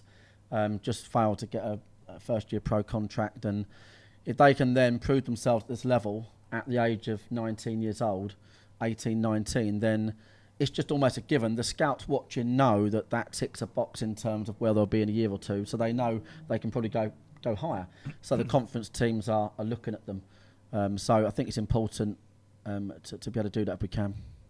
Right, let's give you an opportunity just to think of this story, because I know Mick set down the challenge to both Brannon and Mark this morning. We're going to hear from Mark Stimson, the Thurrock manager. They're in FA Cup action today, and I spoke to him yesterday. So, Mark, a break from non-league action this weekend, and for a lot of non-league clubs, this is where the magic of the FA Cup starts. Yes, it's like you say, the magic of the FA Cup. It's a great competition. We've got a very tough tie against Harlow, who are a very strong side, but we're at home, so hopefully that'll be an advantage to us. But I'm expecting a tough game, and we'll have to be on our game to get something out of it. Being new to the Bostik Premier Division, it must have been an intense start to the season. Is it nice to come away for a weekend and have perhaps different pressures? Yeah, I think every club likes to play the cup games, and like you say, it gives you a little break from the league, and it's just you just want to try and get a win to get a bit of finance for the club and obviously progress, because everyone's dream is to try and get as far as possible. You only have to look at the non-league clubs last year, like Lincoln and Sutton, how well they done and carried the banner for non-league football, and we all set out to try and do the same. A heavy result last time out against Billericay Town. When you go away from a game like that, they've got so much money, so the resources there, well documented. Do you have to put that in perspective once you've played them? Yeah, of course. It's not so much the money; it's the quality of player they've got. You can have a lot of money, but you might not spend it correctly. But they've certainly done their recruitment very well, and in every area of the pitch, they've got exceptional players for this level, possibly two levels above. For my players, I said before the game, it's a free hit for us. We'll go out there, we'll try and do our best, try and stay in the game for as long as possible. I think we lasted 2 minutes, and they scored. And afterwards, just the boys, that's the standard. If you can, you dream about and try and get to. But to get there, you obviously got to have a couple of things. One is talent, and one is a desire. And all those Billericay players had abundance of both. And looking at the other league games, having just come into this division, you must be delighted, because there's only been 1 goal in each game, and you've got 2 wins out of those 4. Other than Billericay, so it's been a solid start for your club. Definitely, and all the games have been difficult. Even the games we won, they were so close. They could have gone either way. There was opportunities for both teams in those games, and it's going to be a tough season for us. But I knew that as soon as we won the playoff final last year against Malden. I knew this season was going to be tough and hard and totally different to what we've had at Thurrock for the last 3 years, where we've probably been winning 3 games out of 4. But a challenge we all wanted and look forward to, and we're excited with it. Great venues to go to, some very, very good teams to play against, and myself and the players will give it our best shot. We've got our targets, we know what's expected of us, and hopefully we can reach those targets. For the best highlights from across the Bostik leagues, visit youtube.com/back of the net. Yeah, big game for Thurrock, and they've had a mixed start to the season, and they got beaten well and truly by Billericay on Bank Holiday Monday. And he said in the interview, they do expect that. Billericay have got the quality, they've got the money, and sometimes you have to accept that is going to happen. They went in, they did everything they could, but within a couple of minutes they're 1 down. Yeah, they also have beaten another title sort of favourites in the last week or so. So they've got it in them to actually get results like that. So as I say, I probably went with Harlow, but as Mark had sort of a bit more knowledge on that one, but. No, I love that actually. It's a lovely ground at Thurrock, very nice ground, and I don't know the people there, but it's good ground, isn't it, Mark? Fantastic ground. And similar to you, Mark, they're finding their feet at this level. Yeah, I think it'll take time, but they've got a great manager. Won the FA Trophy, so he won't take long to work things out. Right, let's do these stories then. First of all, Brannon, I'm going to ask you about your best story about Mark, as Mick set you the challenge down, so no pressure. It don't have to be a story. It can just what his opinion of what Mark is as compared to other managers. Just check that he's in the lineup already. Won't be as high as my opinion. No, he's very similar to a lot of managers I've played for before. Average, I mean. Winning mentality is key.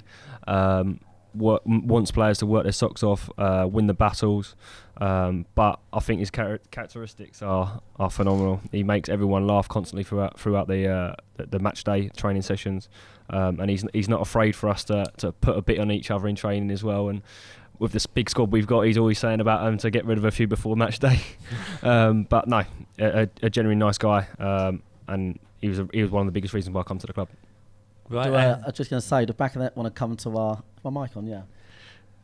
Do Back of the Net want to come to our Wanderers fight night that we've actually organised a players boxing evening against each other. That's fantastic. I know you've got good team spirit. I think that's one of the things that helps you along. I've drawn David Ray, basically, because I was in the heavyweight section, but mine is more a case of being slightly overweight as opposed to David Ray, who's built up Mike Tyson. He's a big boy. We may have to send some cameras down. Live coverage, I think. Actually, that'd be brilliant if you we've done it. We've drawn it out the whole lot. I think we've got to do it. We've drawn out the whole thing. The coaches are involved, all the players. We googled the weight classes, and so for instance, James McCann, who's kind of like 10 stone, is with Alex Wells, our 18-year-old reserve keeper, and everyone was dreading drawing Jerome if he was in the heavyweight section, right? Everyone was wincing. This goes back to like what we were talking about, which I wanted to bring in as a bit of a feature each week. Club initiations. Like I saw Josh Gallagher do one at South Park, which they put online, and that's something that I'm hoping that the Back of the Net team here will do that, and that'd be interesting. Probably we'll start with yourselves with initiation from someone, or if you do one and we're not around, please tape it and or film it, and maybe we can get it played. Right, Mark, I'm going to ask you now to finish your part on the show with just telling us your best story in football. It's difficult to get best story really, because we've been going 19 years. And we've done it from just being a bunch of mates who used to put the nets up. So you can imagine the type of stories you get in that long, and the type of players you get playing that level of football. So there are loads and loads that jump off the page. We got chased off the Isle of Wight once by the police in a police convoy. And we just made the ferry just in time, and the Hampshire police failed to get called out in time to stop it at the other end. There's all sorts of stories.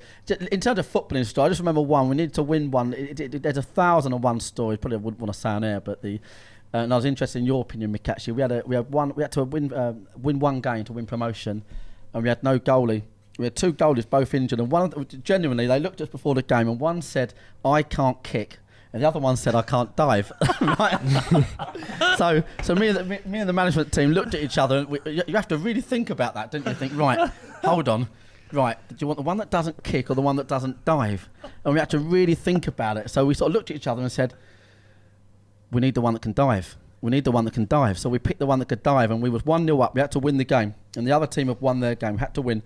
And literally, and the keeper was Kieran Campbell. Kieran Campbell. Prolific centre forward now, yeah, by the exactly. Way. And we, Thiago Andrade from Broadbridge Heath has done like an unbelievable overhead kick.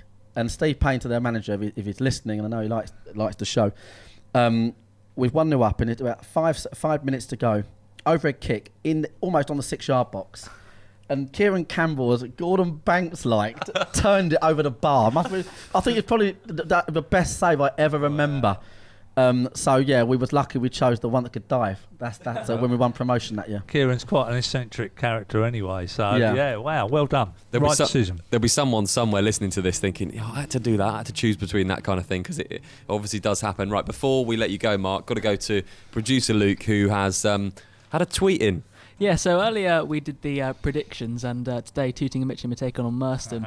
Well, Mark over here predicted a 3-0 win to Merstham, and turns out Frank Wilson, the Tooting and Mitcham manager, was listening in, and he's tweeted in saying, "I just tuned in on that comment.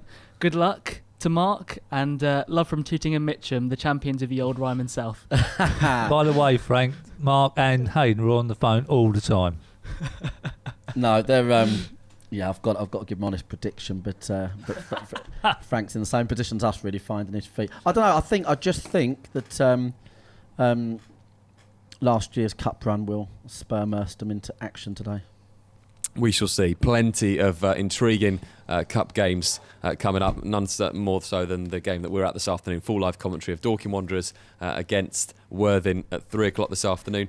Mark and Brannon, thank you ever so much for coming on the show. No, thanks guys, great show. Yeah, thanks for having me. And best of luck for the game this afternoon. And Mark, we'll speak to you at the end of the game. Right, we're back with more on the show. We're here till 1 after this. That's probably fair. You're listening to Back of the Net, powered by Promote UK. We're really good at what we do. Times are changing. We now live in a digital world where 9 out of 10 people use the internet to look for local goods and services. Whether in front of a computer at home or on a mobile phone on the go, people expect to find what they want, when they want, quickly and easily. The question is, can your business be found? At Promote UK, we specialise in getting local businesses found online. One highly affordable package will give your business a stunning mobile responsive website, which we guarantee to get to the first page of Google and keep it there. And we take care of everything: copywriting, design, hosting. We even offer unlimited amends all year round for no extra charge. So, whilst you're busy focusing on your business, we're busy making sure it can be found online all year round. Start your Google Page One journey today with a free online health check by visiting promoteUKLimited.com. Promote UK. We're really good at what we do. Are you looking for a little bit more than a good meal at a pub?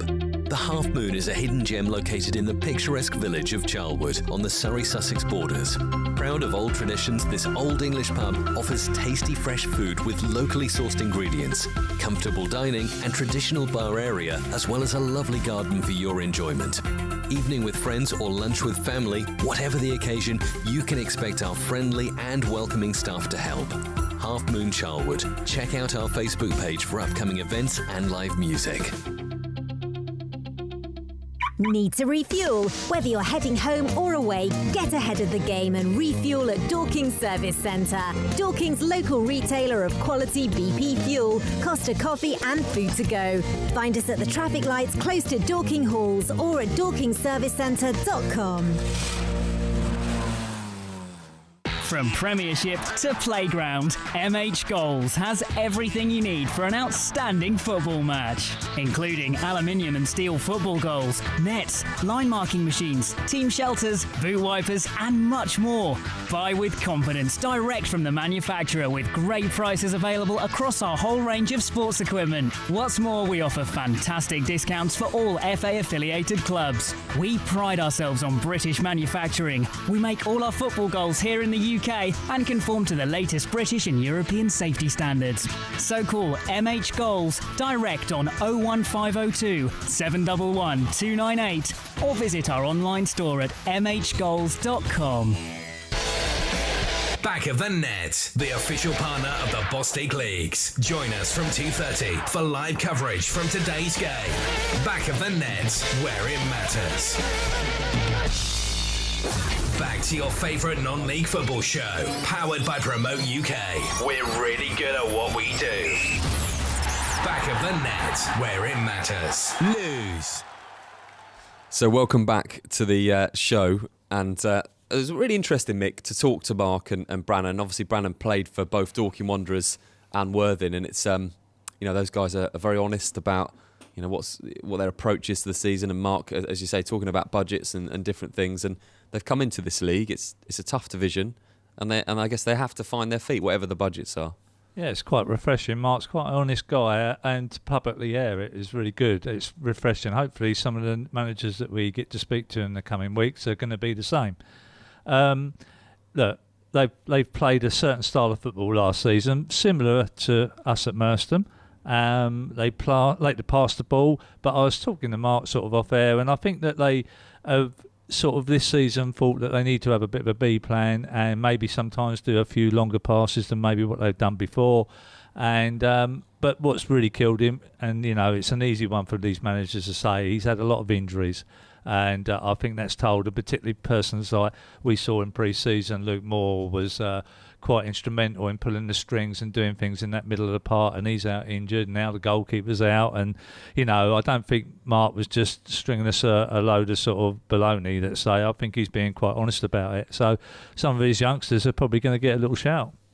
Yeah, it'll be really interesting to see, and as you say, academy is such a big thing in football now, and what they can do with their academy this season. Loads still to come on the show. We've got interviews from James Webster, the Brightlingsea Regent manager. We're going to speak to Gary McCann, the Hendon manager, Hayden Bird and Frank Wilson, still to come between now and 1 o'clock.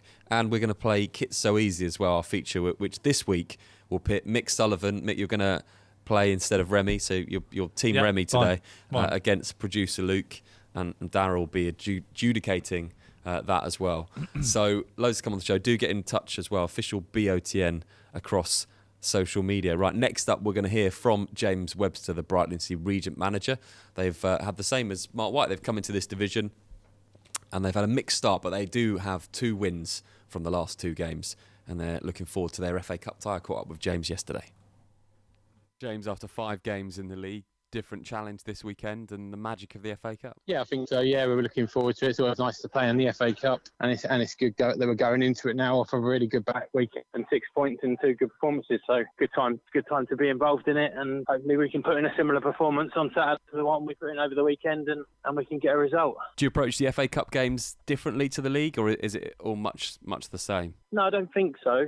You know, we always try and do our homework and give the players as much feedback as we can and info on the other team, but we'll prepare the same. You know, it won't be any different. We'll try and implement what we do onto them and our style of play and try and do, you know, play to our strengths as opposed to really trying to nullify them. But we'll go there, you know, confident off the back of 2 great results at the weekend. You mentioned the weekend. You must be delighted with the start, being a new division. You got a good point on the first day, and like you say, 2 wins across the bank holiday weekend. It's a really good start for your club. Yeah, definitely. I think getting that monkey off the back a bit, because, you know, it's 3 games and we're quite lucky in the fact that we've won a lot of games over the last few years and we're not used to losing. So it's a different mentality and it's a different sort of debrief you're having with the players after, and you're trying to pick them up and, you know, convince them they're good enough to compete at this level. And hopefully the 2 performances over the weekend have now done that, and I'm hoping we can kick on a little bit. But, you know, it's a tough league. Both the games, even the 3-0 on Monday, could have gone either way. You know, it is fine margins. I know I keep saying that, but it is fine margins and little details and games are just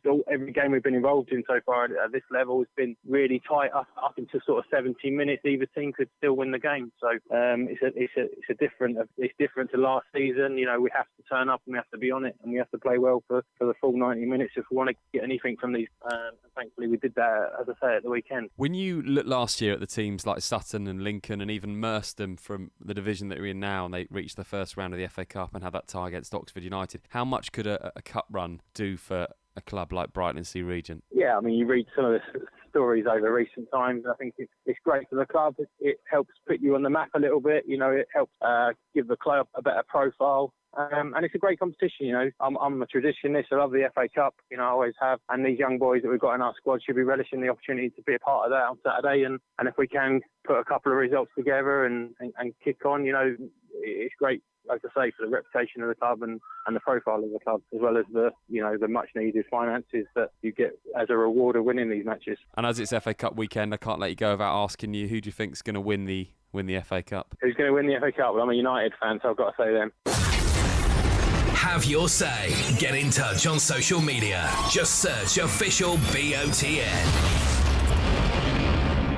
And Mick, we saw Brightlingsea Regent on the first day of the season against Tooting and Mitcham United, and we didn't really know what to think of it because they were 2 newly promoted sides. They looked a little bit nervy, and certainly Brightlingsea had a way of playing. The last couple of games, they've won at Needham Market, which is a difficult place to go, and they've also beat Hendon, who are doing really well. So that those 2 wins will give them a lot of confidence. Definitely, but I think the style of play they play will help them. They're not an open team. They're very tight and close, and they play congested football, and there's not a lot of spaces to get in behind them, and hence why I think they're always going to be in a game. And if they've got someone that can just put that ball away when they get their opportunities, then they're going to win games of football 1-0. But yeah, they look like a good sort of good spirit in the camp from what I saw out on the pitch there. And obviously James comes across as a young, bright, sort of intelligent guy. But I think he fits into that sort of little magic that they have with that group of players. And I don't know if he overly recruited in the close season, but if he hasn't done too much, then they all know each other's games, and basically, you know, that fluency will help them during this season. And similar to Marc White here at Dorking Wanderers, for them to have a good cup run like you did last year with Merstham into the first round, that would massively help that club. I don't know. I think Mark's got more money. He don't need it, personally. But Brightlingsea Regent. Oh, Brightlingsea Regent. Yeah. Oh, of course they do. But I've not been to their ground or whatever. But I'll take it back. Everyone needs the money. Even Mark does. That's my in joke. But basically, everyone and the PR and all the coverage that comes with it. Every team wants to be seen on BBC TV or Sky or BT or whatever it might be. Everyone craves for that type of attention, and if it comes to Mark at Dorking, or if it comes to James at Brighton and Sea, good luck to them. Hopefully they emulate more than what Merstham done last year. And James Webster saying at the end that he's a Manchester United fan, and that's his tip for the FA Cup. Producer Luke, you're not agreeing with that? Oh, there's more chance than Arsenal, I'll tell you that. So this is a good point in the show. Get in touch, official BOTN. Let us know who you think is going to win the FA Cup. Maybe you're going to back one of the non-league sides. Mick, who do you think will end up winning the FA Cup? Wow. Come back to me on that. I'll have a think. Dara, who do you think is going to win? I think with United's league form, I'd probably back them as well. Well, I'm a United fan, so that'll be my answer. And Luke, if you had to answer, who you think is going to win the FA Cup? I'll go with Plymouth Argyle. Not a bad shout. Yeah. So I'll go with them. Producer Luke's going to go Plymouth Argyle. I thought about mine. Tottenham. I think the disappointment of going out in the semi-final last year, particularly to Chelsea, I fancy Tottenham will want to redeem themselves on that. The only thing with Tottenham is they can't play at Wembley. They don't seem to be able to play football at Wembley. Well, fair enough. We'll see what happens. Right, we're going to do Kit So Easy now, and this is our feature where we get usually producers Remy and Luke pit against each other. However, we're going to put Mick in the chair today for Remy against Luke. Yeah, she's listening as well today, Mick. She says, come on, Mick Sullivan, let's make it Remy 4, Luke 0. So, Team Remy, I'm going to do it for you. Who went first last week? I'll step out the room. We'll let Mick go first. Okay, Mick, you're going to go first. So Luke's going to step away and listen to some Miley Cyrus so he can't hear the answers. Lisa, can you make sure he goes well away, up the top end of that room, because I've got a loud voice. Please go away, Luke. Go on. Lock him in the toilets. And Dara, who's taking our show today, has come in to be adjudicator for this. And it's, you know the rules, Mick. You know how to play. Yeah. So we're just looking for the colours of the home kit for each team. And apologies already to one of the teams who I know isn't pronounced right. This was our voiceover guy. So apologies to you. Right, let's get the time on the clock. You've only got 30 seconds to do this, Mick. I'm sure you'll get through them all. I'm confident that you will. Are you feeling up for the challenge? Yeah, as long as there's a little bit of a break in between. I've got to have time to actually give an answer. You can have as much time. You can have 30 seconds. So what, each answer? No, 30 seconds to the whole lot. So here we go. Right, Mick Sullivan taking in the chair for our producer Remy today. Mick, your time starts now. Staines Town. Yellow. Lose. Lewis. Red and black. Soham Town Rangers. Not a clue. Yellow. Kingstonian. Oh, red and white hooped. Thamesmead Town. Green, I think. AFC Sudbury. I think they're yellow and blue. Leiston. Blue. Hythe Town. Hythe Town. Oh, no. You're out of time, Mick.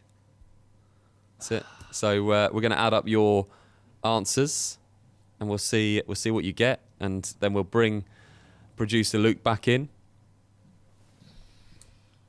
Now, I'm going to set this up again, Luke. Mick, he did quite well in that, I think. He did all right. So we'll... I'm ready. You're ready? I'm ready. Okay, we're going to hold off for a moment because what I'm going to do is I'm going to get you to play after we've heard the next interview. And there is a reason for that. So, Mick, did you enjoy it? Yeah, I did as it goes. Other than lose bit, I don't know what that was all about. Was that Lewis? Lewis? Yeah, big apologies. Apologies to Lewis. I said our voiceover guy. He's got some interesting ones, our voiceover guy. So hopefully we'll see how Luke does in a minute. Okay, right. Next up, we're going to hear from Gary McCann, the Hendon manager. They've been doing brilliantly this season, and they're in FA Cup action again today. And here's what he had to say when I caught up with him yesterday. It's a great result for you on Bank Holiday Monday against a team that were the form team. They were at the top of the league. It's been a good start, certainly at home for you. Yeah, I think our home form's been it's been pretty good really since the turn of the year last year, February sort of March time, and sort of running, and it's carried on from there really. We had 3 home wins this season, so Saturdays was really a follow-on from that, Ben. And it must have been nice playing a team that had started the season so well and beating them so convincingly.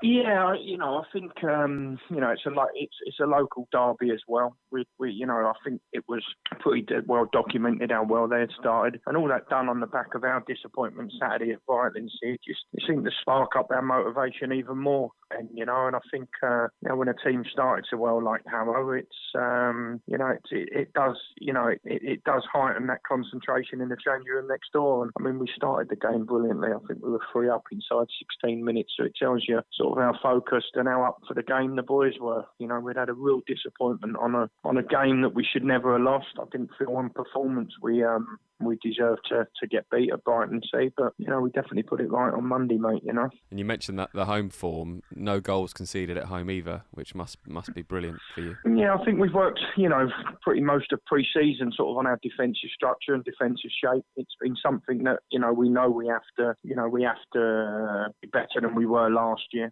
We've got a young back four as well. There's an 18 and 19-year-old playing in that back four, and they played all 5 games, Ben. So it's been important to work on the structure and shape and get them really sort of focused on what's required for non-league football, because both of them are out of academies. One's out of West Ham, one's out of Millwall. So it's been important that we've done plenty of work on that, and we've definitely sort of we've shown the reward for that in the 3 clean sheets, and even the goals conceded. Tunbridge was an unfortunate one. First game of the season was an own goal from a sort of deflection.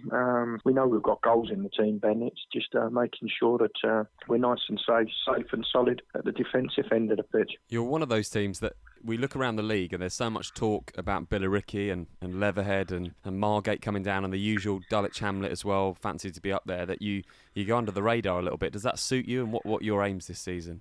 Yeah, I mean, it suits us to a fashion. I think we've come from nothing in terms of what we done last year.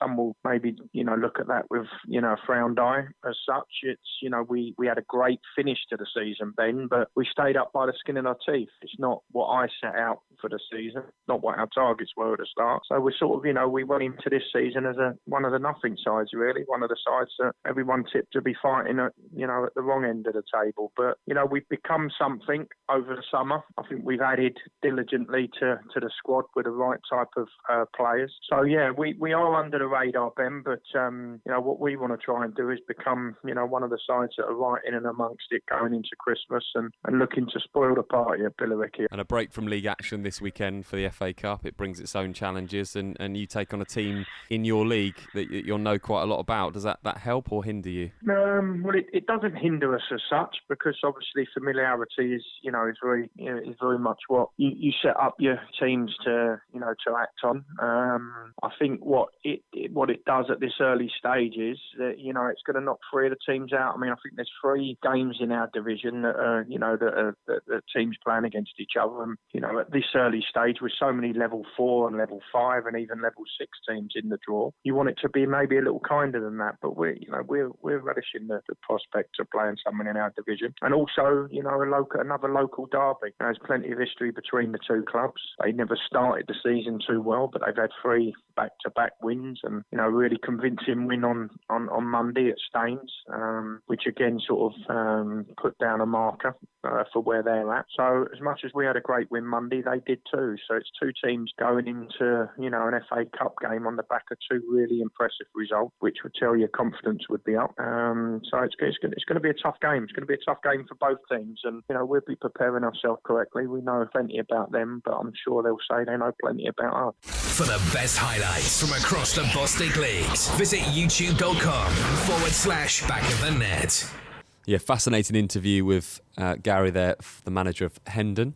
So wait, what? Can I just find out why you made me wait to do Kits Really Easy? I think you're at a disadvantage now. Yeah, I feel like it. Because I wanted to get the proper pronunciation of Lewis. I thought we might have had it in the system, because what the voiceover guy did for this is he did a few. When you're not sure about the pronunciation of a team, and he did a couple for a few of the teams. So I just wanted to, for Lewis, so anyone that's out there as a Lewis fan, I did it for you, delayed the game, and decided that we try and find the proper pronunciation. We didn't. We couldn't. I haven't found it. You're really kind-hearted that way. I know, exactly. So we're ready to go again. Before we talk about that interview, let's get producer Luke playing this game. So Kit's So Easy. Luke, you ready? Just reminding you have lost every week so far. Wow. Okay, your 30 seconds start now. Staines Town. Black. Lose. Red. Soham Town Rangers. Yellow. Kingstonian. White. Thamesmead Town. Blue. AFC Sudbury. Blue. Leiston. Blue. Hythe Town. Black. Romford. Red. Lowestoft Town. Blue, definitely. And you did it in 27 seconds. So you managed to point for that, maybe. But you got three more teams that I never got a chance to actually have a go. No, because you took too long, mate. You only get 30 seconds. You'll get used to it. Darryl will add up the scores. While she does that, let's talk a little bit about Hendon, because they've had a good start to the season. And Gary said they've gone under the radar. Last season, last season they didn't do so well. So people didn't expect it from them this year. And they're doing well. No, I mean, Gary, very experienced manager, and every manager normally has one season where they have a hard work season, basically, for lots of different reasons. And Hendon only had last year as a bit of a nightmare, let's say. But prior to that, they were, I think they were flirting with the playoffs the season before. And I do wonder whether he's talking about their home form. They are on a new 3G surface, and I'm not so sure that's like a brand state-of-the-art new ones, which Marc White was talking about earlier. I do wonder whether that's a slow game, and it felt that way when we played up there last year. Now, whether that helps Gary in any way, I'm not sure, but I suppose it helps in some way, the fact that they've actually got their home ground at long last, and they can actually get more support and do things to that ground, which I see on Twitter that they do quite regularly. We've had a couple of messages in. One is from our producer Remy, who said, can you just get Ben to clarify the name of the feature, Kit's Really Easy. And I did say Kit's So Easy. I guess they both work, but producer Luke, you've written Kit's So Easy on the sheet for me. That's because you started calling it Kit's So Easy. So I've got it written down as two things. So whatever you like, really, it doesn't matter. Kit's Really Easy, Kit's So Easy. It's they all both the work. same. They both work. It's anyway, fine. Tell us who's the winner. So Dara, let's first of all, what did Mick Sullivan get? In fact, before we do that, let's go through all of the teams and go through what the colours should be. So firstly we did Staines Town. They were yellow and yellow and blue. Then we had Lewis. They have red and black stripes. Soham Town Rangers are green. Kingstonian have red and white hoops. Thamesmead Town are green and white. AFC Sudbury yellow and blue. Leiston Town are just blue. Hythe Town are red with white sleeves. Romford FC are yellow and blue. And Lowestoft Town are blue, but we also accept blue and white. And what did Mick Sullivan get? Mick got 5 out of 7. It's decent. And you didn't. 3 of them you didn't play. What did Luke get? Come on, Luke, you got. Come on. Drum roll. 3.5 out of 7. Get 3.5. 3.5. I offered half marks if you only got one of the two colours. How did I get it so wrong? Never mind. This is a question that we ask ourselves every single week. Never mind. So if you've only just tuned into the show this week, Luke has lost this game every week. Every week. Team Remy, we go again, Remy. So Remy will be back next week playing against Luke. So there we go. It's 4-0 to Remy at the moment. Let us know how you did. Official BOTN across social media. Right, it's come to that point in the show. We're going to talk about our non-league stories of the week. Mick Sullivan is going to kick us off. Well, this is not this week, unfortunately, because I didn't get a chance to bring it up last week because we got into coaching tactics and what have you. So it's just a mention. Obviously, being a manager myself, and obviously many managers out there may be listening. Gordon Bartlett, the longest-serving manager, even more than Arsene Wenger, 26 years.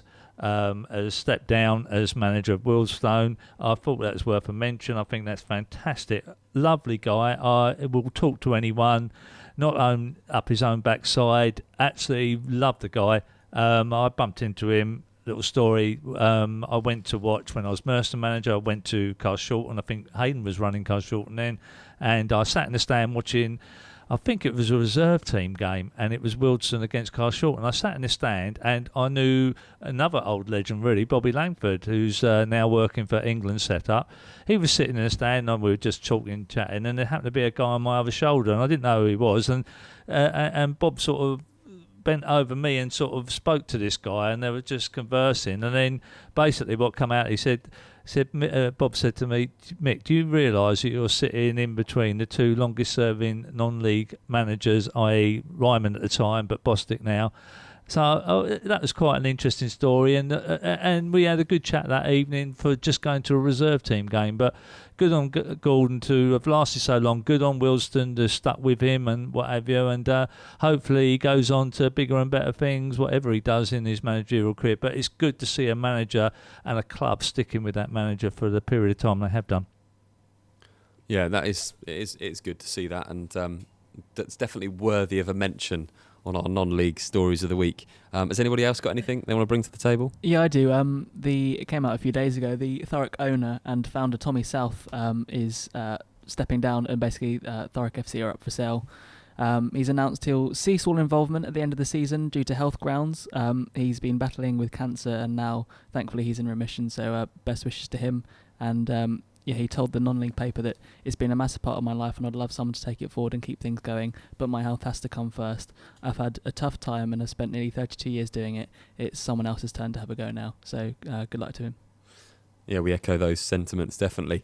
One of the things I wanted to mention was Worthing. We talked a little bit about Worthing, and we put a tweet out that quite a lot of people got on board with, and it was their offer that they'd done for fans when we went up to Lowestoft. I don't know if you remember, Mick, and they had the vouchers where you could get yourself a pound's worth from the club shop, which was a really good incentive, and I think it's something that other clubs should pick up on. Worthing have had obviously the bad news about the 3G pitch, and they're having to play down at the moment in Bognor, but one of the things that were picked up on this week was that they're offering free travel to their fans to go. They're laying on the coaches, so it's a nice touch. It's not a million miles away, but it's a nice touch from the club. But they're not the only club that do it. Kingstonian do it. They're ground showing at Leverhead now, and basically Mark Anderson, he lays on the coaches for all their supporters to get there. So not a lot of clubs can afford to do that, but those that can, it's good to see that they try their best to help the supporters to get to their games. Anything like that, any initiative is really, really good. Any stories that you've got from this week's non-league football, do get in touch, official BOTN on social media, and we'll read some out before the end of the show if we get them. Right, coming up, we've got interviews from Hayden Bird, the Merster manager, after they did so well last season, reaching the FA Cup first round. And we also speak to Frank Wilson, the Tooting and Mitcham manager. They take on each other today in a local derby, and they know each other quite well. They've actually played each other already in the league, and they're going to be playing each other in the League Cup, and who knows, could go to a replay today. We hear from both of those guys after this. You're listening to Back of the Net, powered by Promote UK. We're really good at what we do. Times are changing. We now live in a digital world where 9 out of 10 people use the internet to look for local goods and services. Whether in front of a computer at home or on a mobile phone on the go, people expect to find what they want, when they want, quickly and easily. The question is, can your business be found? At Promote UK, we specialise in getting local businesses found online. One highly affordable package will give your business a stunning mobile responsive website, which we guarantee to get to the first page of Google and keep it there. And we take care of everything: copywriting, design, hosting. We even offer unlimited amends all year round for no extra charge. So, whilst you're busy focusing on your business, we're busy making sure it can be found online all year round. Start your Google Page One journey today with a free online health check by visiting promoteUKLimited.com. Promote UK. We're really good at what we do. Are you looking for a little bit more than a good meal at a pub? The Half Moon is a hidden gem located in the picturesque village of Charlwood on the Surrey-Sussex borders. Proud of old traditions, this old English pub offers tasty fresh food with locally sourced ingredients, comfortable dining and traditional bar area, as well as a lovely garden for your enjoyment. Evening with friends or lunch with family, whatever the occasion, you can expect our friendly and welcoming staff to help. Half Moon Charlwood. Check out our Facebook page for upcoming events and live music. Need to refuel? Whether you're heading home or away, get ahead of the game and refuel at Dorking Service Centre. Dorking's local retailer of quality BP fuel, Costa coffee and food to go. Find us at the traffic lights close to Dorking Halls or at dorkingservicecentre.com. From Premiership to Playground, MH Goals has everything you need for an outstanding football match, including aluminium and steel football goals, nets, line marking machines, team shelters, boot wipers and much more. Buy with confidence direct from the manufacturer with great prices available across our whole range of sports equipment. What's more, we offer fantastic discounts for all FA affiliated clubs. We pride ourselves on British manufacturing. We make all our football goals here in the UK and conform to the latest British and European safety standards. So call MH Goals direct on 01502 711 298 or visit our online store at mhgoals.com. Head to backofthenetsouth.co.uk tomorrow morning for video highlights and full match reaction of today's games. Back to your favourite non-league football show, powered by Promote UK. We're really good at what we do. Back of the net, where it matters. Hayden, so many great memories from the FA Cup from last season and that run to the first round proper against Oxford United. You kick off your campaign this season against Tooting and Mitcham United, a team that you've only recently played. Does that help or hinder you? Well, there could be easier draws, let's face it. We're going to go away from home to Tooting and Mitcham in a local derby. At the same round last season, we played East Preston. Yeah, of course, there could be easier ties in cup competitions. If you want to do well in the competitions, you've got to beat the best teams. You've got to beat what's in front of you. Tooting, obviously new to the league. The results have been a little bit mixed. Our result, positive one for them, I think Frank would say. They marginally lost to Dulwich Hamlet only last week. That's football in a new level. So I think it'd be a tough game, but it's a game that Merstham will be very well prepared for. You're the best person to ask this next question to. What can a good FA Cup run do for a non-league football club? Well, in terms of Merstham, I can only speak of Merstham. I think that it will, again, take us onto a new level. It can set a new infrastructure. It was made very clear to me, quite rightly so, with the money that was generated last year, it wasn't going to be spent on players. It was going to be spent on the infrastructure of the football club. The first phase of that is done with the spend of the new floodlights, which are tremendous. And of course, the rest of the money is really ring-fenced to ensure that when Merstham are promoted, when Merstham are promoted, the finances is secured to ensure that we can meet the necessary criteria for the ground in the National South. I think obviously it helps the financial stability of the football club and helps continue to move the football club on. How far can you go in this year's FA Cup? Well, I'll answer that question in exactly the same way that I answered it last season. For Merstham, the FA Cup final is the first round proper. And so in reaching the first round proper last season with the Oxford United, with the, dare I say, media circus that surrounded it, that was our cup final. That's something that, I'll never forget. That's something that all the players will never forget. The fact that we lost 5-0 to Oxford almost wasn't important. The achievement was reaching the first round proper and beating Ebbsfleet United along the way. I'd answer it in the same way. How would I see the FA Cup this year? I'd say we're 4 games away. We're 4 games away from our target, which is to reach the first round proper and hopefully another showcase game against a league club. Who's going to win this year's FA Cup? Well, that's an easy question. South Park. No. I think Chelsea will win the FA Cup. For all the best coverage from across the Bostik leagues, visit backofthenetsouth.co.uk. Yeah, really fascinating interview as always with Hayden Bird, the Merstham manager. And obviously, we've mentioned it already on the show, Mick. Last season, fantastic run. The leaders at this level of non-league football into the first round. And he said it, but I'm sure a moment that you'll always remember. Of course, yeah, it's fantastic. I've done a lot of things at Merstham prior to that, but that's the pinnacle. Well, in fact, I think me and Hayden did talk at some occasion when we were a bit bored, maybe in the bar having a drink, and thinking, when will our chance happen to do well in the FA Cup? And there it happened last season for us. As I say, the Ebbsfleet game was the bigger game from our perspective.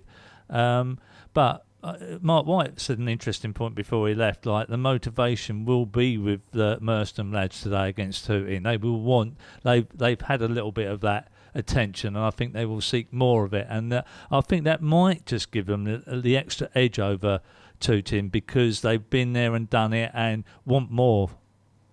Although all Frank Wilson has to do is play that clip in the changing room where Mark and you gave predictions for the game. Yeah, but mine was a draw, wasn't it? So was it a draw? I was a draw. As much as the club Merstham, it's not knocking them, but I just feel Tooting at the same thing will probably be disappointed that they were winning the league game the week before and only come out of a draw. So, yeah. Well, let's hear what Frank Wilson had to say when I caught up with him yesterday about the game. So, Frank, 5 games in, would it be a fair comment to say that you've found the start to life in the Premier Division tough? I think on paper, everybody that's seeing us at the moment, I think everybody would say that we're finding it tough. And I don't think people would be wrong. And I'm not saying that it hasn't been. I'm not making excuses either. I just think that the way that we'd started the league campaign isn't the way that we had imagined it or wanted it to be. We had to change the system of play due to injury to personnel. I think that just sort of given that, it's meant that we've been a little bit unsettled, really, and a little bit unbalanced when we didn't want to be. But it's been a challenging start to the season. It's just been an eye-opener for us. It's been an eye-opener for the players. And I think that in the short term, that serves as a good thing, because I think it means that the players have to get up to speed with things quickly. And some of the performances have been good. Some of the circumstances within games have been unfortunate, and that's led to a heavy defeat or two, especially at Staines. But Bank Holiday Monday was a fantastic game of football. It's the first time that we've been actually able to pick a balanced squad in a system that we're familiar with and have everybody as close to full fitness as possible. And we give a really good account of ourselves. So we can only be really positive from our defeat. That might sound a bit daft, but from our defeat against Dulwich. But it was a real positive performance. And it lifted the squad a little bit after the first 5 games. So, yeah, all in all, we're a mixed bag, but we're all right. And the FA Cup this weekend, a welcome break from the league. It's something a bit exciting. Everybody loves the FA Cup, and a team that you know very well because you've just played Merstham. Yeah, I think Hayden and I are going to be getting sick to death of seeing one another at this rate. Definitely, FA Cup weekend, everybody has a massive buzz. I'm expecting to get into training tonight and shortly and sort of feel that excitement from everybody. I think people have been sort of talking about it for long enough now, and it's the competition that all non-league footballers want to play in, isn't it? And I think that one of the privileges of being in the division above this year is we enter it one round later than what we probably would have done last time round. But it's going to be a tough game. But at least we're playing a team, Hayden probably feels similar, at least we're playing a team that we're familiar with, which means that there shouldn't be too many excuses in terms of what we know about them, what they know about us. It will just be two teams going at it on Saturday and hopefully getting the outcome that we both want, but we both can't have it the way that we want it. So, and obviously you face an opponent that they were in the first round of the FA Cup last year against Oxford. What can a good cup run do for Tooting and Mitcham United? To be honest, I think it's been something that we've wanted to have. I mean, everybody probably selfishly thinks that they want a good FA Cup run, and rightly so. Yeah, Merstham got to the first round last season. That's fantastic for them. I'm pretty sure Hayden would say that it done enormous good for their team spirits and the club itself. For us this year, it's definitely an ambition of ours to do as well as we possibly can in it. What would it do for the club? Yeah, it would raise the profile for the club first of all. It would give the players a lift. Undoubtedly, it would unite the fans, who have been fantastic, obviously anyway. But I just think that it's a nice distraction, the FA Cup. It's one that we're not under enormous pressure when we play in it, other than the fact that it's purely down to players and the management and the staff to do as well as we can in it, and then try and support that the best way that we can. So I just think that it's a nice feeling around the club this week, and hopefully we can get a positive result on Saturday. Who's going to win the FA Cup this year? Don't know. Billericay Town? Interesting. I don't know.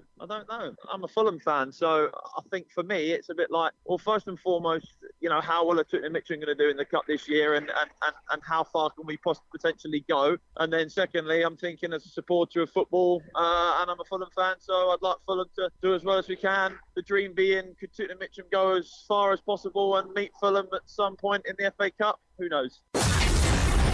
Have your say. Get in touch on social media. Just search official BOTN.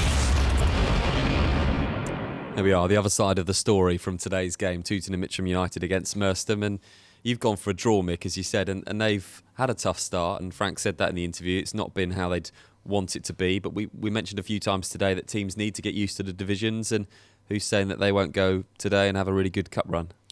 Well, I think they're playing a team that will suit them better because Merstham aren't an overly physical side, and secondly, they will always try and play football.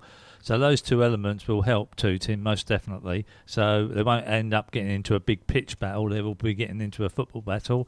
But one thing that has been missing for Frank, as he's told me, is they've been missing their hold-up man, their big hold-up man up top. Now, obviously, Omar has joined, so he's sitting on the transfer list this week.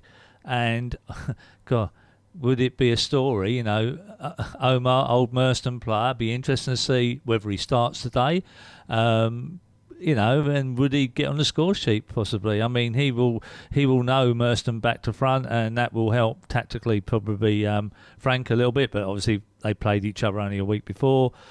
Hence why I said a draw, and it'd be great to see Omar get on the scoring sheet. A lovely guy, and I hope it goes well for everyone. There's some good guys at Merstham at the moment, so draw is obviously the way I would want it to go, and then the replay. And as far as some of the other fixtures that are happening through the competition today, obviously big day FA Cup first round qualifying, and Dara, you've picked one out that interests you. Yeah, AFC Hornchurch, they're currently leading the Isthmian North right now, and tomorrow they're going to play Romford in the FA Cup. And it's quite interesting really because they replaced the old Hornchurch FC, which did collapse in 2004 or 5 I think. And the old Hornchurch, they were able to reach the second round proper of the FA Cup. They were knocked out by Tranmere Rovers, so I do pip AFC Hornchurch to perhaps embark on a cup run and see how they get on. Yes, I'd agree with that, definitely. And AFC Hornchurch are quite, they were almost like a Billericay now, in their past. They used to have a guy called George Borg who was their manager. And God, by golly, he didn't take any prisoners. That guy sort of would shout and holler from the sidelines. Great character from the non-league football game. But they were the whirlwinds of their time, maybe 15, 20 years ago. AFC Hornchurch were like the football sort of league team playing at that level. They had their own team coach all emblazoned out. I just remember them distinctly, a club that was going places. But like most things, I think the guy that was putting the money in at the time dropped out, and basically they've been on harder times. And they're currently doing really well at the moment. AFC Hornchurch now, they've won all 4 of their opening fixtures. Yeah, they were my tip. I saw them, and I said that to the back of the net team. They were my tip to win that North Division. I saw them in a pre-season friendly.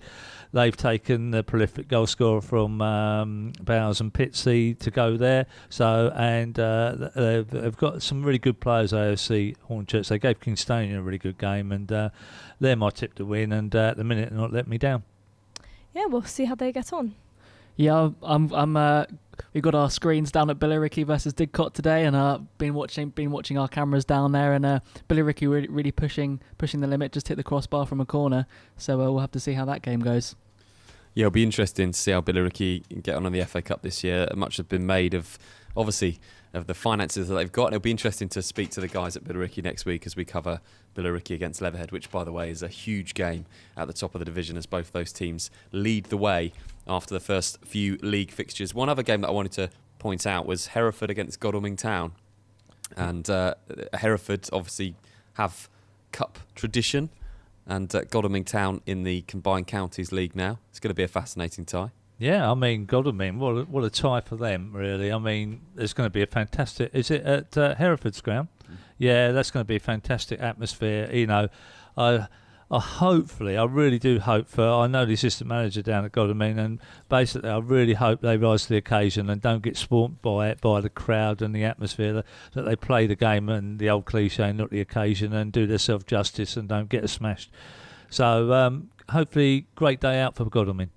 Yeah, and I spoke to somebody at Godalming yesterday, and they said what they're really hoping for is, of course, a replay, which would be great for them, and that will happen on Tuesday night, which most replays, I think, do happen this week. Should games go to replays, I'm sure a fair few of them will. Last off on the show today, let's just have a look again towards our live commentary game at 3 o'clock. It's the Bostik show this weekend. We'll have full highlights from the show and reaction tomorrow morning from 10 o'clock. It's going to be a fascinating game because, as we mentioned earlier, Worthing although they haven't been doing so well, they've got James Fraser, they've got some good players, and they know how to stick in a game, and we saw that at Lowestoft. Yeah, well, look, on paper, and everyone's saying, it's a Dorking win for definite. Mark's been a bit coy, and so he should be, because Worthing can be dangerous on their day. We thought Lowestoft killed them in the first 25 minutes 2-3 weeks back when we watched them, and they never did.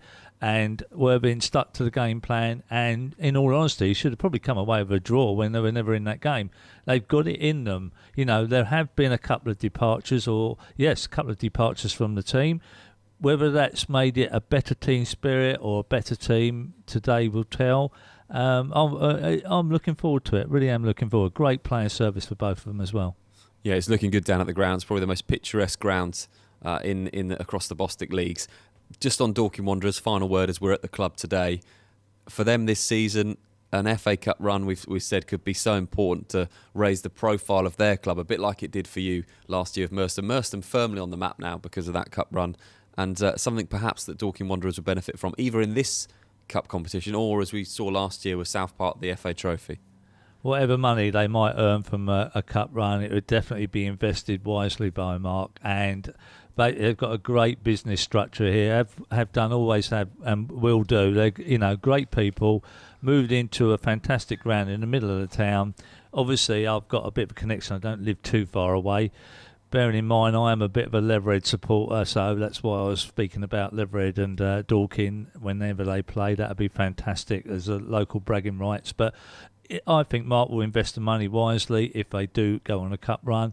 And, I'd be brilliant if they did from a local perspective. I'm a local person here, so I'll be really willing them to go on and have a good cup run. And hopefully, whoever it is, we will carry on, and maybe we will go and watch them in the next game, whoever they might pull out of the bag, either team. And finally, predictions for the game today. Is it going to be a tight one? As we said, both teams are who are you fancying today? Draw. So replay, which will be down at Bognor then if that happens on Tuesday night. Luke? I'm going to go for a 3-1 Dorking. I think because of Worthing's form, I think Dorking will have the edge. 2-1 for Dorking. There we go. Most of us have predicted either a draw or a Dorking Wanderers win, so it'll probably be a Worthing win now this afternoon. Thank you so much for listening to the show today. Big thanks to Mick Sullivan, to Luke as well, and to Dara, Carly and Lisa for putting the show on today. And we're back for our radio show next week. We are at Billericay against Leatherhead. What a game that will be. Join us for the radio show at 11 o'clock next week. And don't forget, full commentary from 3 o'clock this afternoon, backofthenet.south.co.uk. And that highlights show, the Bostik show. It's match day 6, is it? Match day 6, yeah. Match day 6, be up from tomorrow morning, 10 o'clock. Thanks for listening. For the best highlights from across the Bostik leagues, visit youtube.com/backofthenet.